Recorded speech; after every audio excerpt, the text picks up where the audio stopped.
আসসালামু আলাইকুম, hello viewers. আজ আমি আপনাদের এমন কিছু কথা জানাতে যাচ্ছি যা আপনারা আগে শুনেননি, এবং এই কথা শুনলে আপনার চোখ কপালে উঠে যেতে পারে। আপনার দুনিয়াটা আপনার কাছে মনে হতে পারে এই কি আজব জিনিস। হ্যাঁ বন্ধুরা, আগামী 29শে এপ্রিল পৃথিবীর কক্ষপথের কাছ থেকে প্রবাহিত হয়ে যাবে একটি শক্তিশালী গ্রহাণু।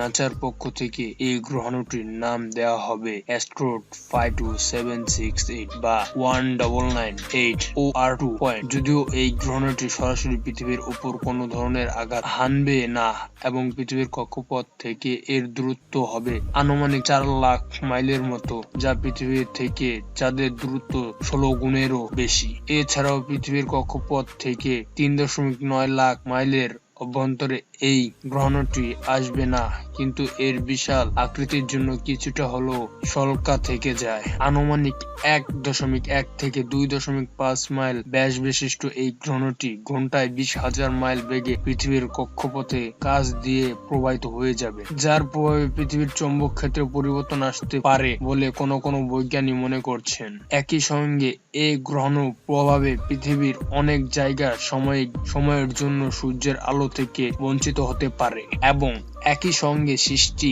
অ্যাসিড বৃষ্টির প্রভাবে পৃথিবীর এসব অঞ্চলে চাষাবাদের ক্ষেত্রেও বিপর্যয় নেমে আসতে পারে বলে অনেকে বিজ্ঞানীরা মনে করছেন। যদিও নাসার পক্ষ থেকে এখন পর্যন্ত সরাসরি এ বিষয়ে নিশ্চিত করে কোনো কিছু বলা হয়নি। বিভিন্ন কারণে একটি গ্রহাণু তার গতিপথের পরিবর্তন করতে পারে, যেমন চলার পথে কোনো নির্দিষ্ট গ্রহের কিংবা বৃহত্তর উল্কাপিণ্ডের মাধ্যাকর্ষণ শক্তির প্রভাবে একটি গতিপথ পরিবর্তন করতে পারে। আবার ইয়ারকেপজি ইফেক্টের কথাও অনেকেই বলেছেন। অভ্যন্তরীণ কিংবা বাহ্যিক কোনো তেজস্ক্রিয় পদার্থের প্রভাবে গ্রহাণুটির তাপমাত্রার পরিবর্তন ঘটতে পারে। এর ফলে গ্রহাণুটির ঘুরে যেতে পারে, এমনকি কক্ষপথেরও পরিবর্তন করতে পারে, অর্থাৎ ইয়ারকেপজি ইফেক্ট।